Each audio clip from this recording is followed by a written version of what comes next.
e o te o mau mau ao e ngaro te toa. Pokma.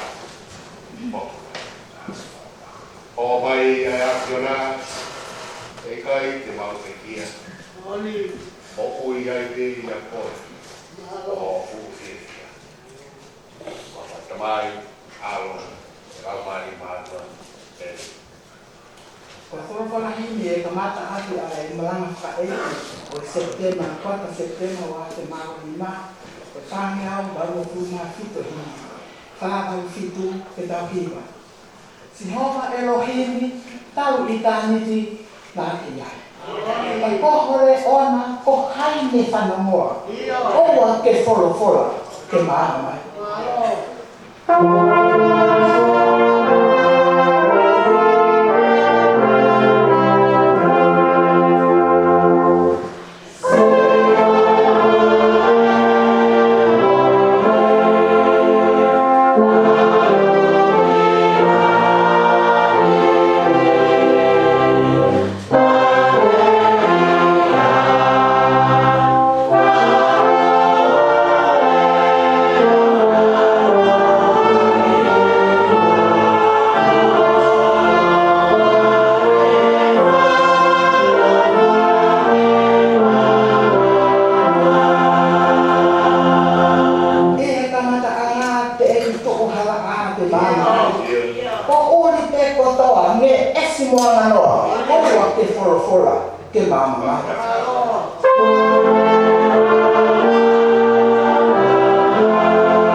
kuetate. Patua o kuan ki whainga mai. Patua o ku haki kuri. E te kinau tolo ke mamao. Pei hakion. Patua koe ku whamatala ho o wha. Ta ke mātua ki hau mai yo mau whāina. Koe hori mai e hakion. Ke mātua ki hiki mai. O alaanga. Kaya mo whahinga. Koe tangata mo whiwhine. Māmau mau kauai. Ia mo au apio mamao. Kai kai ni ke finangaro. Ke mau tō ki hanga hanga. La ke kumi hakiri ki mau tōru. Ke ngahi whonga ke ke. Ka mai apostolo na ke whomai kau palofita. Kau peke ia ke mua. Ia au ke taiki kua kuonga. O a whei tau lau e a fiona. Na ke whako mai o mau tatau. Ma wā whei nofi me a fiona. Tala e lahi o māku mawhi. Ke te kumina te whai mai. Kai to kanga hai mau whanonga e hala whanonga. Kai te mau whatoanga ai. Ai maari e māmani mau hatai. Paketai na ke hoko mai kua mesi, kua kres. Te whai o mau whamoni more. Mau tu e o wani ke vete atu. Ai ngāhi kouri kere. Ai ngāra ne tau mo ua i e mamui. Kai e mau whawhatoanga ai. He mango fua ki hanga hawātu mau wai wai. Tui ki o mau kakano. Tui ki whatawere te moro. Tui ki ngahi whamatawa whāke. Iaki te ho wholwhola whakewe. Punaki mau sāme. Ai wholwhola. Wogona mai te mama mai. Pai aha mau whamoru. Awetai e roa koe ni mau kau ke whamoru.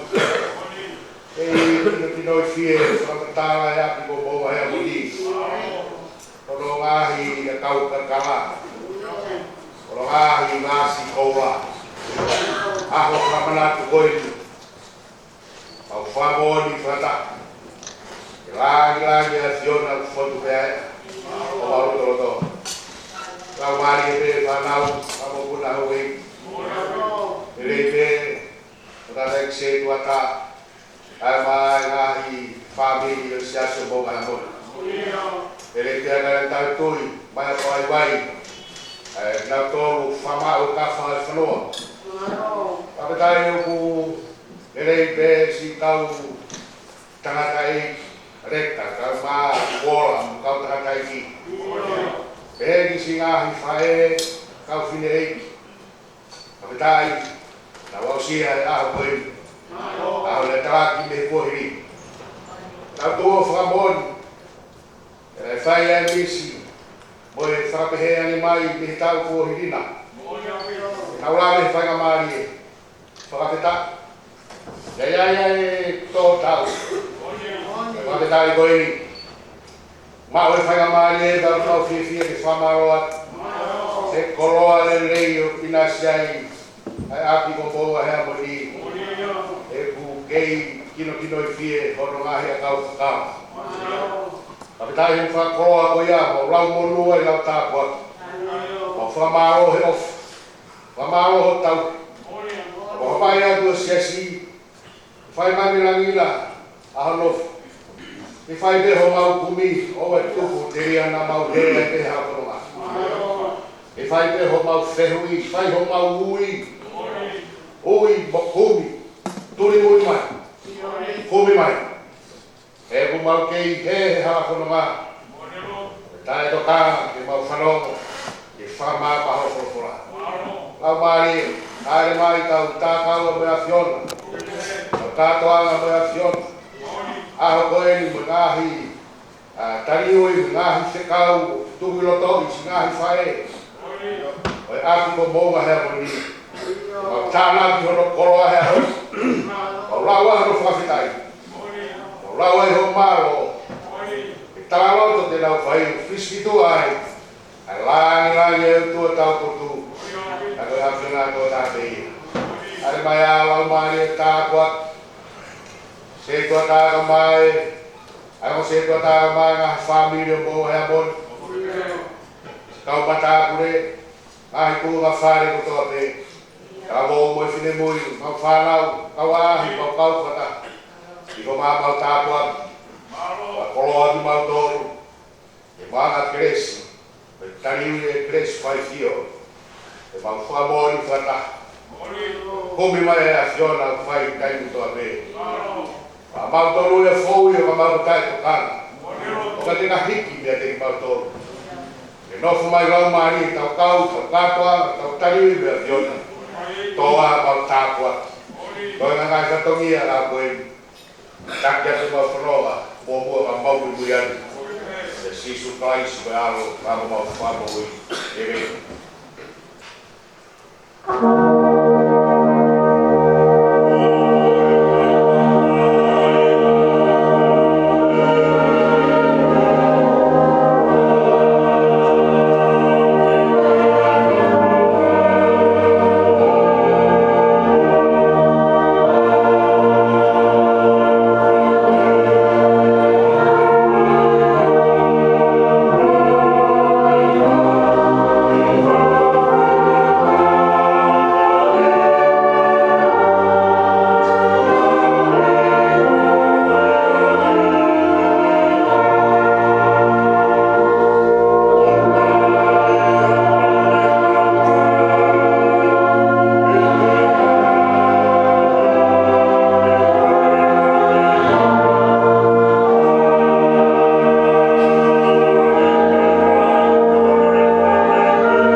Ia nau mana wahe ai, ia mana wahe la. E oku i he tau tangata, o i maa o moni ai o tua. Le mau whaana e whakakau a singa i o ia, ka sinoa e pe whakapupaka.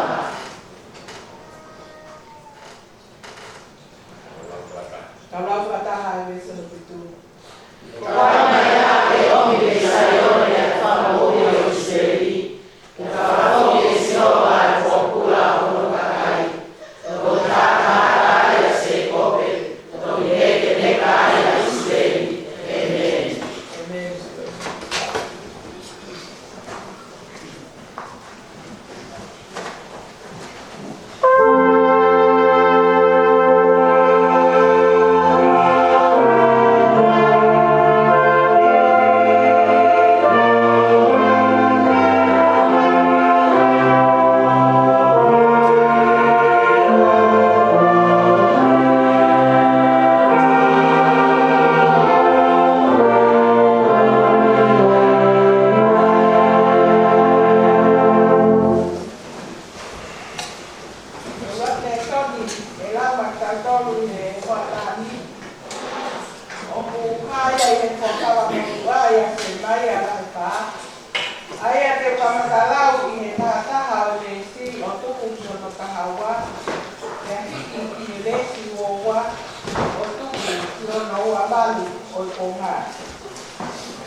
Ko e ne lawa, ko te o tahi, Tiara palalaanga te pokotua i he lakangani.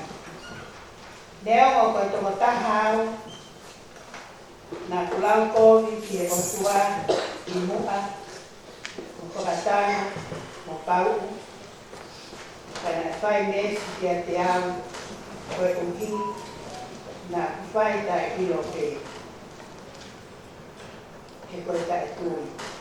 Iyo, ne mātu aki o te mai, ai keresi a hatau e ki, te ao mo ia ai tui, mo i ofa, ai au kutuku, ia kawa i sisu. E, o kumo oni, ai lea, te atau te tautai, e he loto kotoa. Nei hawa kawa i sisu, i mamani, Whakamo ui ai takai mahala. Aia o pungani ai, kāna e whai mesi ki a te au, koe uhi, koe me ani. Koe uhi ke whakaha i ka raisi tu ki a te au, o pungani a mahala. Ono kato katoa o ene kakai. Mo taite, mama tolu, ke nā tui whalara ke te ia a mui. Ke mao ai mo ui tae ngata, ke ake oi tui i tāni ti, koe tae auha, koe tae hāmai, koe otua pētaha, o ene a whio, ai whakaapa-apa, mo koloria, o lauri kuonga, pia tae ngata i e me.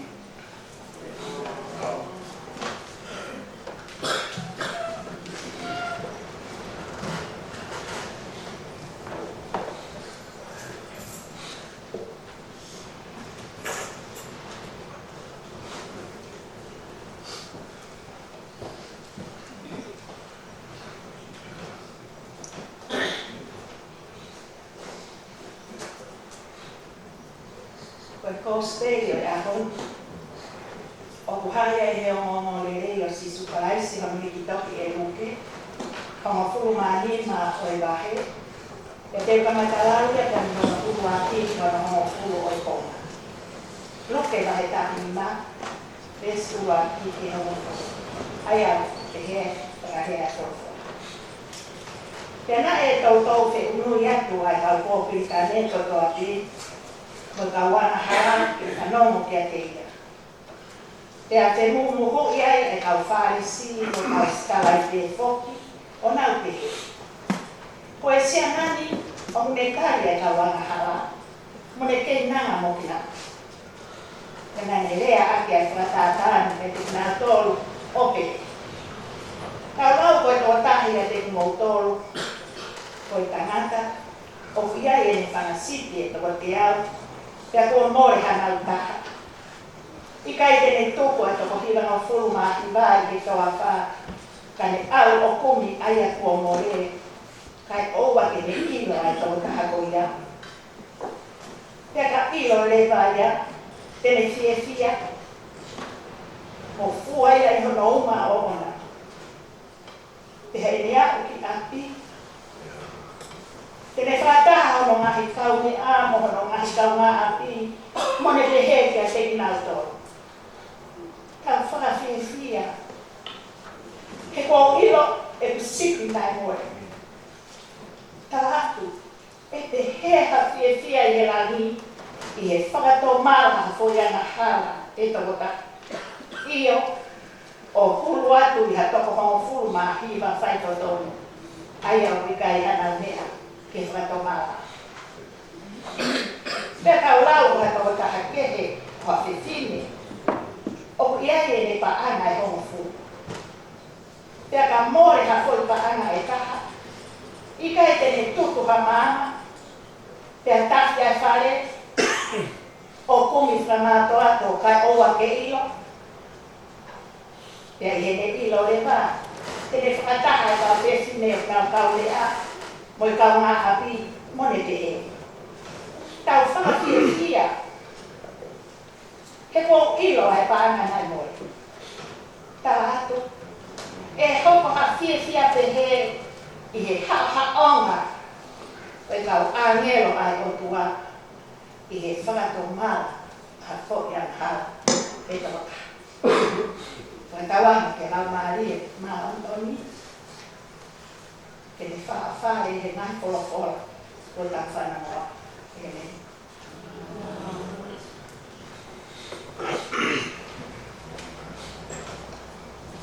Halo. Porque se cari que por vai quitar no agua a la que la fatal.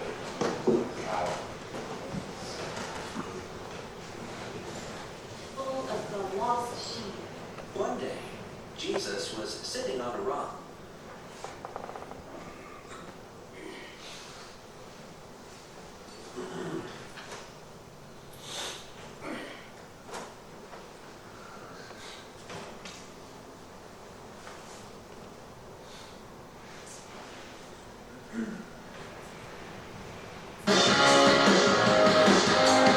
Welcome to GKZ. Please click and subscribe. The parable of the lost sheep. One day, Jesus was sitting on a rock, surrounded by people. Mothers, fathers, teachers, and even children. Everyone was eager to hear what he had to say. Jesus smiled and began to tell a story. Imagine a shepherd who has 100 sheep. He said, on a sunny hillside, a shepherd was watching over his flock. He carefully counted each one as they grazed. 97, 98, 99. He suddenly stopped. Wait a minute. Oh no, one sheep is missing. He looked around, concerned. Where's my little lamb? I must go find it. Even though he still had 99 sheep safe in the field, the shepherd didn't hesitate. He left them in a safe place and set off to find the one that was lost. He searched over hills, behind trees, and inside dark caves. Little lamb, he called, where are you? Then he heard a faint, baa. The shepherd rushed toward the sound and found the little sheep tangled in a bush. His face lit up with joy. There you are, he said warmly. I've been looking everywhere for you. He gently picked up the sheep, placed it on his shoulders, and carried it all the way home. Once he got back to the village, he called out to his neighbors and friends. Everyone, come and celebrate with me. I found my lost sheep. People cheered and clapped, joining in the joyful celebration. Back on the hillside, Jesus looked at the crowd and in the same way. When someone who is lost turns back to God, there is great joy in heaven. God loves each one of us so much, and when just one person chooses to follow him, all of heaven celebrates.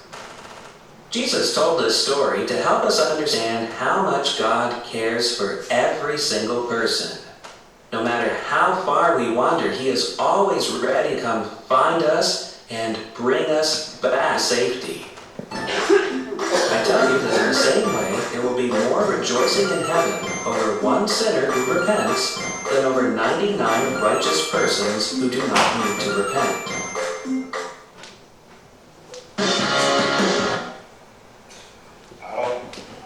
Malo kita doa beri, patutlah au whanau pamatawa tau reso pospeng ko ya ape ko wala tau whanau pagi nau ge teu nau doa ya patai o teu ai ko beri kai tau tau whanau tua masi so dia ku mona mai mau to fare pa pata mo e whanau e tui kiai ko i rokai a ku pamako de aciona ke kuma se mau whanau na ke e whanau e mama ko ni pa ke aciona ko i na to tāra na to na ponuia na whafo tua mafo ngahi whaingatau nau whitau laki hui hawa whanonga. Alu ke rā kōwi ke ria ngahi whaingatau hui a.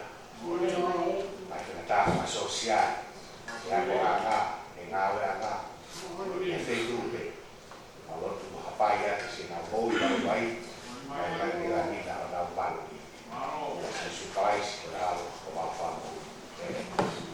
Now,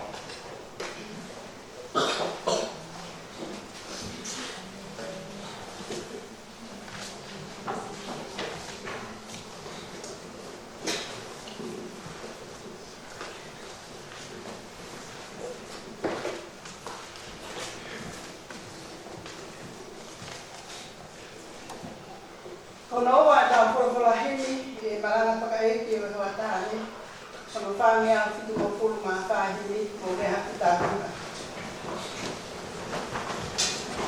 Hokta mia si homa o yape ofa. E kai ke tue noa o yape ofa. Te kumi o kuhala o pou ni whainga taka. Te teo ai ke nanga anga o yape ofa.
tolu koe tāpe. Tāpu moi potu sa tapuni. Pai me ai tau whakawhitaki ki tau toa. Ki tau iofa kua whai mai. Tāpu moi whanau, whamoi puna hawei. Tāpi ata i tau e tui, mai a pai mai. Ia moi tau hi malu e whanua. Rapi e o se tuata, kai mai ai family ko soa o ko mai amor. Kei tari kai mai ko tau na kanga ko ape. Na ko watapu ya reka. Ai mai ikola. Ma ka tanga tai. Rapi. Watapu make fo. Ye ngahi mo e kakala a basi kola. O kino i fie o no whamatala e hao. Ka Yoka, Aris, Wakas, Andiora, Luisa, ka Mae, Tau Kiwa, Tau Fifi, Urowa, o Bou Aho, Tau o Moe Finemui, Tau Sia e Whanau, ka Gia Maheri, o Whamiri, o Ati o Bou Mai Amoni, Tangata e whai tō ma. Tā bau ke whai na maari, toi na militi koe, e whai a tau maranga. Atai o tua mas, alo o whamou i mo whai, e tau whamou i whataha, o tau hakahelani ko tau. Anofo me tau ko hiri o wakai mai, ki te tau kau. Atai koe i tau kau. Tāra roto mō i a koe te hofa e tua. Wakai a hara whanonga, e heanga whewhe. O tō tau o tau whāhinga, ka tau kūmo e wā. Tāri ono ngahi mahi a, tāri ono ngahi whainga. Ia koe ni tau kau ai whawhina. Whawhina e ki hofa. Whawhina e kei whakapununga hao tau hi. Kona e mou si kau wai mai. Lawe monu ai a hau e whakine. E koloa e tau koe. Esmai au tō pēne e whorofora kōsteri. Ruke waha whulmani māro e vesi hamos whulu iai e rea koeni. Tātu. E hoko ha fia pehe i hao ma kau ane o e wā. I whakatomawa, a whuianga hawa e tōna. Tātu e hoko ha fia pehe i hao ma kau ane o e wā. I whakatomawa, a whuianga hawa e tōna. Kawe ngā, koe fia o langi. Kaloa whatātau tau, kaloa kia ia honi. I sipi e te au, te he to kua e sipi e ta. E anga i tangata tuku e sipi e hide hiwa e toa wha. E alo ea kumbri ki he sipi na he. Te fok ke whewhine nei ne fwoi pānga he mo furu. E a more ne fwoi pānga ta. Koe rai ne kumi, kai o ke ma. Whanau nau e tāma. Nai whaunga ke. Ai more ai o koloani. Kare whai tatau. Ai whaunga. Nai kumia. Whaunga ke. Me tūkunga ke. Ai more ai o koloani. Kare whai tatau e whaunga kumi. Koe pānga koe whau i peia e whewhine wa ana. Ai pānga te wahani tai tokanga kai puria. Te tō te. Ia tūki i ono whare. Koe a tāi tau mai au rawa ke ui te tani mai. Ke rea mai. Ke iro e wheitu mo e potu o kuunga ai i whare. Ke rahi wheunga ke whai mo fua hano toha ngani ki fui pāna. Koe kumi koe ni o ku whakate whito pe ia. I he loto, lau marie, o whaamu, ai whiwhine o te whai e kumi. Ko sipi he, na ane mou au whano o lakatu. Lakatu he ngahi ngataanga na e totonu ke ngatai, na ane tō atu ki e siakare o ku i kai maheni moia. O i kai hata kai pehe ia na te uri ki whiangai moia. Ko e siakare ke he ia, o whakalaka ki ai. Ko e kakai ke he upi ai, urunganga ke ke.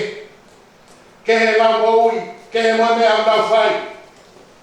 Te mahalo pe, e kai hala ke tau pehe. Te a te tuiaki ai. Te a te taiaki ai ne mo ui. Te mo ui e kakai ko ia. Te a te hea wai. Hei whai, i ngahi talanoa, ngahi kosperi ke he, o whamatawa ia, ia tangata pehe ka ne awe tuku, ia awa. He whoke tō taha ne awe ka tāmaki. Kai maari e koe iro e tau hi, ki whakatū tāmaki e he koe i. Ia ne tu, o kum, ia whei tūpe. Pea ope atu, i he ngahi whakatangata, o roto a o biai e totonu he tau hi. Tane kum. Kumi ke ma. E o mare koe ni o ku iro, e o tau hi ke maui ngai o kolai. So kato iro pe kia. Tana e so ni ke fotunga, o maheni mo tau ne rei. Tau e off. Tau i wharea e so ni, nane kumi whamato atu. Rea tatau o kuhaa, ia palo mea te vai tātoru me sfāga o te wharea e ia, koe nima tutui. Kumi ati ai nima tutui. Koe ngā hidea koe ia uawea te palo fita koe iskeri i matou whaa. Ka une wharea e ia koe hakure. Heu pēsi hova koe kuawa kai kuau, io kuau. Te hakure i whasipi. Mo kumi ki ai, o hono hua e potu koto. Tupe, ai mea wala tupe. Taka, kumi, ai oa ke ma. Ka ngā hidea koe ni, kumi whamāto ato. Kumi la, nima tutui, oe hakure. O ku whamata ai e ki motua rea. Ake ki rea i he whakamotua rea whai te ru, o ku hinga e koe whama. Engage. Hangere ha tangata mo ha whewhine o whama, o na kaubea, o teu ni tāni. Koe kumi koe ni koe whama, o kui kai ka tato i whiawhia, he kui kai ke umau koe. Te kumi hakiri ke iro i potu ke iai, ke omi koe, kai ka tato i whiawhia. He kua whama. Koe whenotoi ke na whamaunga ki a moui, o kai maranga ke te, he kai tuku e kumini. He koe kumi ki heo whanga, koe kumi ki fuakawa, te hei kai tuku e kumi. Aru, kau kumi pe, e te kumi pe ke ma. Kona tūraia e kumi koe mai whai koe ni. E whakama. Whauko, he moui o whamātea, whai o sika merenga.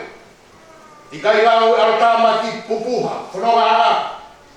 Au whama, e tokanga, moe ofa ki koroa, kua more. E nea moe ni more. Ka koe tā ofa pēha e osu takama, koe kumi ka e oa ke iro kiai. Oku tāra heni, ke res maranga, o kai whawhia maari e lani.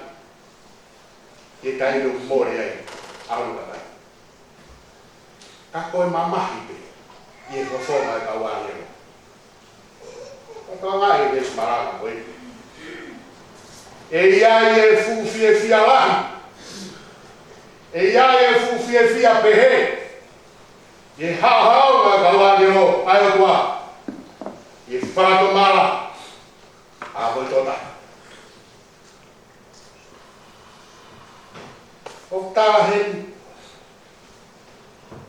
O toki fia e kawangero. O nau toki haka e haki kua tau. Iha po ui. Kua whoki. E whakawhetau laki. I e taha kumi. O kumi mai e kua kaina. I ngā whonga te ke. E mhara ia ke tau pehe. O tai tokanga i te kumi. O whai tokanga i kumi e kua. Ka aku whakamanatu ka te tau toru. I resu maranga koeni. Oua na ke muno. He oku kumi mai e kua ka aku tau muno. E kai ha. Ngau e hiloto me lau maari e ke whai ha mea, ke whakawhetaurak ai kumi mai e kua ke whamori o whai ai whama. O i rea ne whanga whoou o whamatara ke whatomara koe ki o i rea koe meka noia, ka muhinga ia koe apau te, o toma te ho hanga ki mua, ka whapok whape ki ta whoki hanga ki mua. Pergi papa satu malam. Kalau lawan tangata patu lo tapu, boleh pakai di sok saat. Kita aku itu satu malam satu kau change of mind. Kalau ayah lagi sudah, ni mereka tak ada kembar. Kesana deh balik noto berapa tua. Tapi sebenarnya kita ada yang berbaik. Oh hana. E gospel o whamanatu mai, koe whakatomarahen, koe ririu ai whakaukau. Change of mind. Think twice, ki he mea o kerotonga whai ke taini. Koe whakaukau ange ke moe mea koe utamotonga whai. Tonu nai peka. Te usai peko. Te koe reu hinga ia whakatomarahe ka anoa koe. Te whakaukau.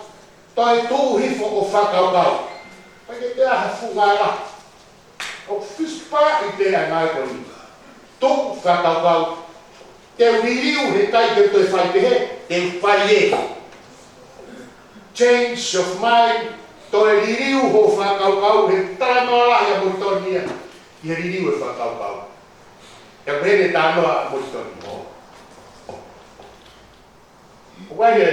Ai tānoa. Me ke lawa morotoni he nima fitoro. Ki he lea koe hūwhanga. O tau whanga. Ai te ringa o whanawhata. Tea koe hawe a ko naki o tau he whanga hū ki roto. O inga lea hūwhanga. Tea ka hawe a ko naki ia o tau pe tua te whoki. Ko inga lea tau tu a whanga. O tāno lea montoni ni mawhitono. Te montoni. Moni e kuwha te kei. O ngā rofa o whai. Ho tau omi ha ke resi ke moru ho patamai. Kahi e leo milifia ke tau ke teki ke whamau. Kai tau pe tua whanga ia. O whakaonga turia. Anong ke? Lai e o miri fia o hake o te teki ke whakamau. Kai tau pe tua whanga ia. O whakaonga turia. Kani tok me. Kai oua ke tuku ai pe au whakamoru ai makani. Toho ke unu atu.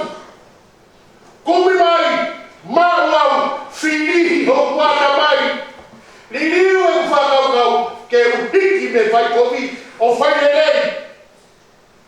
Ke uhiki me tai o wha au ofa.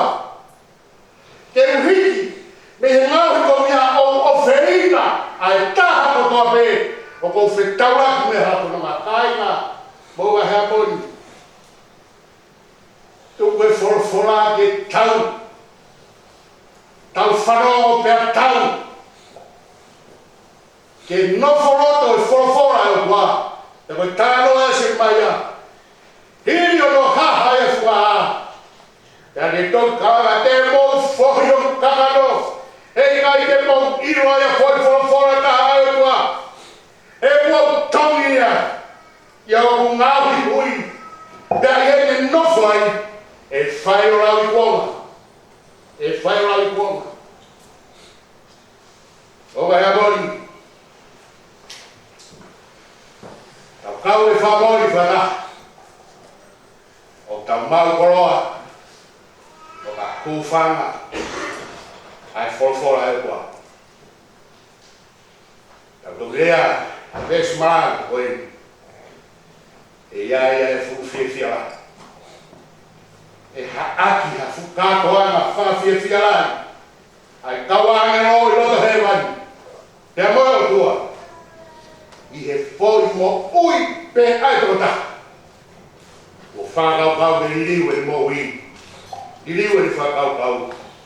E whai kutui. E he roko. E māti ai tō kalaisi. Wāwhina tāna e mo. Tau te whiri. Tau mo luat. O mau tariui. Kresia o kalaisia. E tau langa whanua whai tai te au sia i tā. Ere.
sisu toko ni o oa e tina kai oa te os.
Kristian.